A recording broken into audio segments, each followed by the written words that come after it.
শুভ সন্ধ্যা বন্ধুরা, সবাই কেমন আছেন? আশা করি সবাই অনেক ভালো আছেন।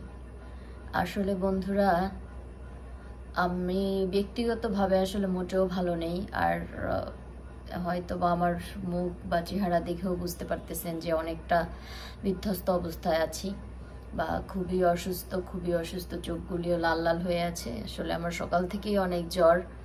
তো তারপরেও আসলে ভাবছিলাম যে আজকে একটুখানি কথা বলবো। আর আজকে কিন্তু কোনো ভিডিও না বন্ধুরা, আজকে জাস্ট একটু আপনাদের সাথে কথা বলতে চাই।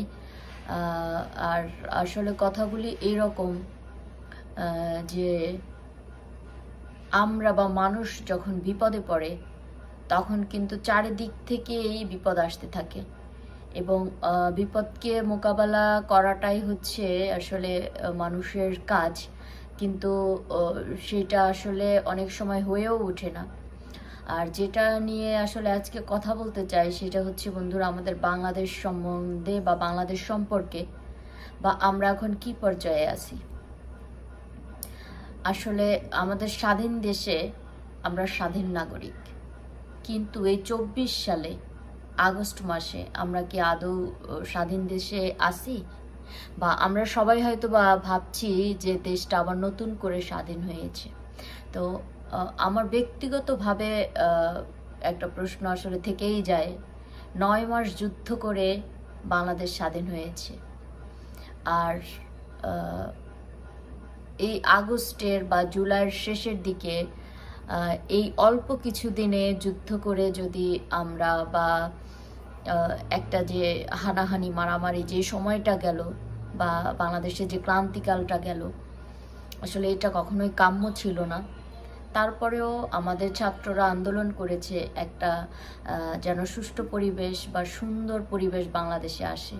তো আশা করি সেইটা ছাত্ররা যেভাবে চেয়েছিল আসলে সেভাবেই হয়েছে। কিন্তু প্রশ্ন হচ্ছে, আদৌ কি আমরা শান্তিতে আছি? আমাদের দেশের যিনি সরকার ছিলেন, আসলে উনি পদত্যাগ করার পর থেকে আর এই পর্যন্ত কখনোই আমার মনে হয় না কেউ শান্তিতে আছি বা কেউ স্বস্তিতে আছি। আরও এখন মনে হচ্ছে যেন আগের থেকে আরও বেশি কষ্টে আছি। তো আমি শুধু এইটুকুই বলবো, আমরা শান্তি চাই, আমরা দেশে কোনো রকম কোনো অরাজকতা চাই না। আর এটা আমাদের কোনো আসলে কাম্য না যেটা এখন হচ্ছে। সারাদিন একটা মানসিক যন্ত্রণা, কষ্ট যেন বয়েই বেড়াচ্ছে।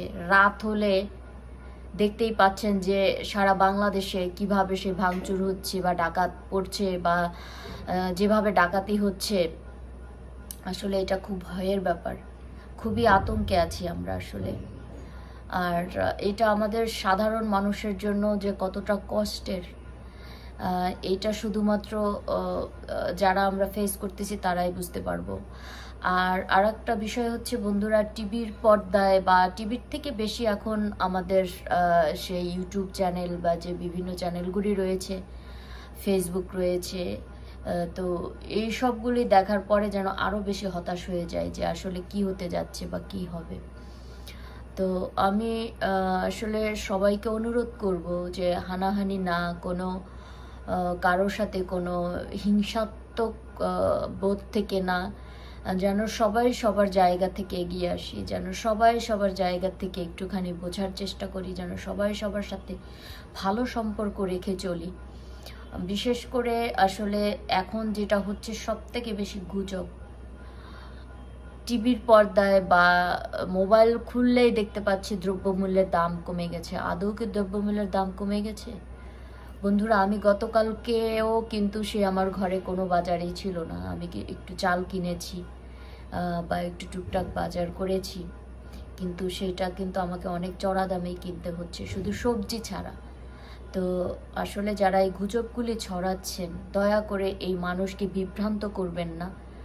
আর যেহেতু এখন বাংলাদেশে একটা ক্রান্তিকাল চলছে বা ক্রান্তিকাল সময় যাচ্ছে, তো অবশ্যই পরিস্থিতি একটুখানি ঠান্ডা হতে সময় লাগবে। তো সেই পর্যন্ত আমাদের অপেক্ষা করতে হবে এবং সেই সময় পর্যন্ত আমাদেরকে ধৈর্য ধরতে হবে, আমরা যেন কেউই ধৈর্য হারা না হই।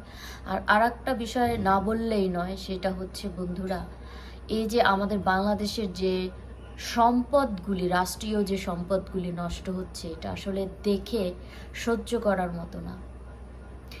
আমরা একটা স্বাধীন দেশে বাস করি। হ্যাঁ, আমি মেনেই নিলাম যে শেখ হাসিনার সরকার অনেক খারাপ ছিল, কিন্তু আমাদের জন্য কিন্তু সে বেশ ভালো ভালো কিছু করে গেছেন, যেটা আমাদের গরিব দেশের জন্য কিন্তু কাম্য ছিল না, কিন্তু সেগুলিও সে করে গেছে। একটুখানি না হয় সেই দিকেই আমরা তাকাই, একটু সেই দিকে তাকাইই না হয় নিজেদেরকে একটু সংযত হয়ে কথাবার্তা বলি। আমাদের প্রধানমন্ত্রী সরকার যিনি ছিলেন, বা আমাদের নেত্রী যিনি ছিলেন, এখন তিনি আমাদের সরকার নেই, তিনি চলে গেছেন। আর এটাই নিয়ম যে একজন চলে যাবে আর একজন আসবে, কিন্তু সে যে কাজগুলি করে গেছে, আমাদের কিন্তু দায়িত্ব সেই কাজগুলো বা সেই সম্পদগুলো রক্ষা করা, যেগুলি কিন্তু রক্ষা আদৌ হচ্ছে কি। আর এখন সেই সংখ্যালঘুদের উপরে যেভাবে অত্যাচার হচ্ছে, যে কষ্ট তারা পাচ্ছে, আসলে এগুলি দেখার মতো না। আমি ব্যক্তিগতভাবে আসলে অসুস্থ হয়ে গেছি এগুলি দেখতে দেখতে, এবং হচ্ছে খুবই একটা ট্রমার ভিতরে আছি যে কি হবে, কি হচ্ছে। ব্যক্তিগতভাবে অনেক অনেক কিছু টেনশন করছি, অনেক কিছু চিন্তা করছি যে বাংলাদেশের স্কুল কলেজগুলি সমস্ত কিছু খুলে দেওয়া হয়েছে। আদৌ কি আমাদের বাচ্চারা নিরাপদ বা নিরাপদে যেতে পারবে? আমার বাচ্চা মাত্র এবছর ম্যাট্রিক পাস করেছে, তার 30 তারিখ থেকে ক্লাস হওয়ার কথা ছিল ইন্টারের।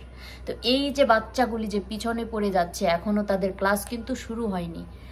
আর এই বাচ্চাগুলি কিভাবে এই পড়াগুলি কমপ্লিট করবে, বা আদৌ তাদের কি হবে, বা এখনও ইন্টার পরীক্ষাগুলি যাদের রয়ে গেছে, যারা পরীক্ষার্থী ছিল, তাদের তো এখনও শেষ হচ্ছে না, আবার হচ্ছে নতুনদের নতুন করে শুরু হচ্ছে। এটা কিভাবে কি হবে আমি জানি না। তো এখন আশা করব আমাদের যিনি নতুন সরকার আসছেন, তিনি আমাদের জন্য ভালো কিছুই করবেন, খারাপ কিছু হবে না।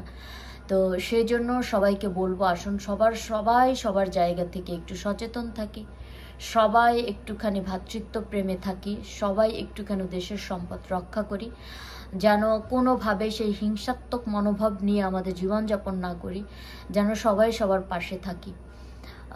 তো আসলে বন্ধুরা, বলতে গেলে অনেক কিছুই বলা যায়। আর আজকের ভিডিওটি মূলত অনেক দিন ধরে আমি সেই ভিডিও দিচ্ছিও না, কারণ হচ্ছে দেখতেই পাচ্ছেন যে কি অরাজকতা চলছে, তো সেই জন্য মন মানসিকতাও অনেক খারাপ, যার জন্য ভিডিও দিচ্ছি না। আর পরিশেষে বলবো বন্ধুরা, আপনারা যারা আমার ভিডিও দেখেন, সবাইকে অনেক অনেক অনেক ধন্যবাদ আমার অন্তরের অন্তরস্থল থেকে। আর যারা এখনও আমার চ্যানেলটিকে সাবস্ক্রাইব করেননি, তো সবাইকে অনুরোধ করব আমার চ্যানেলটিকে সাবস্ক্রাইব করার জন্য। সবাই আমার সঙ্গে থাকবেন, আমার পাশে থাকবেন। আর এই হচ্ছে আমার নতুন অতিথি, দেখতেই পাচ্ছেন উনি খুব আদুরে। তো ওনাকে নিয়েও একদিন অবশ্যই একটা ভিডিও দিব, আপনাদেরকে দেখাবো। তো দেখেন, সে আমার কোলে উঠে বসলো এবং সে আদর খাওয়ার জন্যই আসছে।